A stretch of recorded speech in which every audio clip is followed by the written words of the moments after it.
ACIM Insights Lesson 194. I place the future in the hands of God. This lesson is very comforting to me. When I remember that my future is in God's hands, all concern, worry, and anxiety fade away.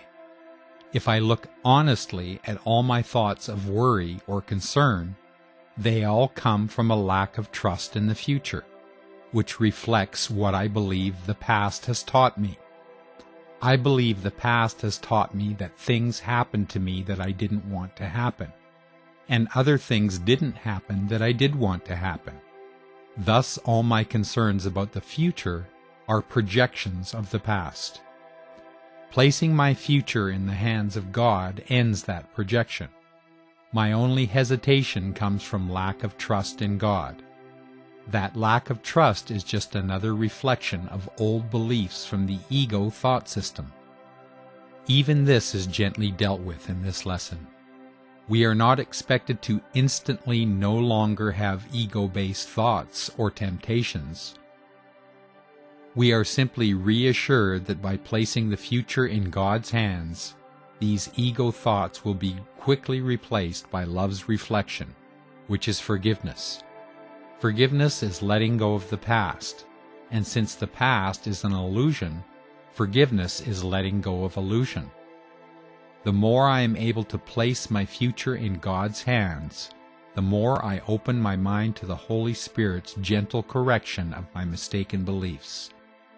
With the future in God's hands, I no longer need to spend my days planning for my safety and my survival. They are in God's hands.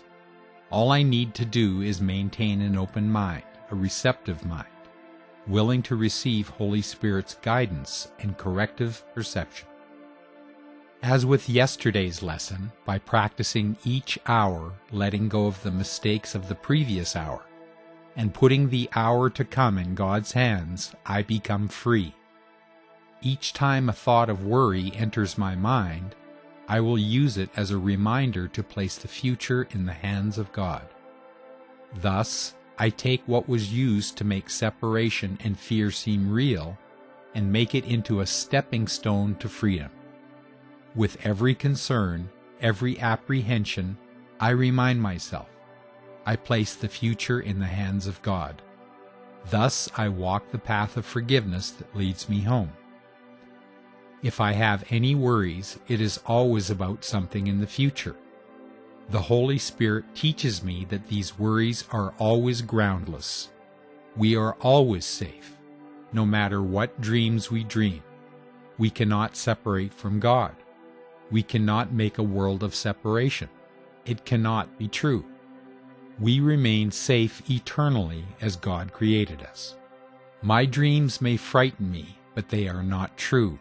There is no past, there is no future, there is no sequential time. There is only the eternal now. Everyone is in heaven now. By placing my future in the hands of God, I open my mind to the eternal truth that I am in God and remain in God eternally. This is eternal safety, eternal happiness, eternal peace. This is what is true. This is what is real. Anything else is wandering in the wilderness, dreaming of separation. God is. Love is. Nothing else is real. This is my comfort today. Today I am willing to surrender all my fear thoughts and return to the love that is always true now and forever. I have little sticky notes stuck everywhere in my house. It's not exactly a Martha Stewart look, but they are very helpful to me because each one has some passage from the Course or some other spiritual book. They remind me often during the day of something I am working on. One of them reminds me that I choose not to make plans against uncertainties, and I will add to it today's lesson to place the future in God's hands. Thinking about how we connect everything to the past made me think about something that happened yesterday. I was shopping at Sam's when I noticed a family shopping near me. The mum was reprimanding the teenager for something he was doing and the baby was crying. The father looked angry and the teenager looked halfway between hurt and defiant. I thought as I continued to shop that this was a familiar scene for them because they all looked comfortable in their roles. I understood this because this could have been my family a few years ago when my son was a young teenager, and we had played out a number of scenes ourselves. Suddenly I looked back because the confrontation had become louder. I saw the mum pushing the cart away with the wailing baby in it and looking very angry and upset. The father and teenage son were standing toe-to-toe, glaring each other down. They looked just moments from throwing punches. I found myself moving quickly away from the situation. I didn't want to see this. My son and his father had confronted one another more than once, and I knew how bad this could be. The problem was resolved for my son and his father through anger management classes. But for a long time, life was very scary around our house. Watching this family's drama unfold was extremely upsetting to me because I was replaying my past.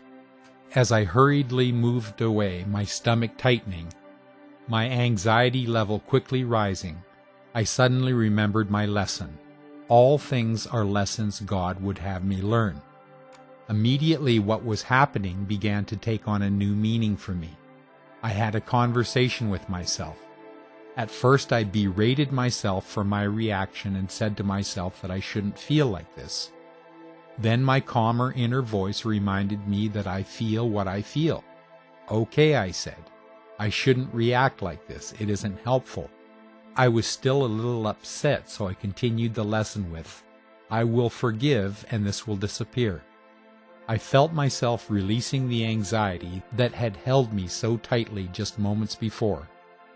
I then asked myself what reaction would be appropriate in this situation. What would be helpful? I began to pray for that family. I began to see peace descending on them and enfolding them. I realized that I had been feeling angry and resentful of them because of my reaction and all the unpleasant memories it brought back. As I prayed for them, all that melted away. I felt very loving towards them and my prayers became more heartfelt. I can still see their faces very clearly, and I am going to continue to visualize peace and forgiveness for them. I've been thinking about how all that played out. If I had not been doing my lesson, it may have been just another unpleasant moment which would leave me depressed, and I would also have been angry with my ex-husband all over again. Instead, I chose to use that moment and that situation to practice releasing the past through forgiveness. I chose to bless that family, and in doing so to bless mine as well. I feel so grateful that I was in that place at that moment, and so was afforded the opportunity to heal.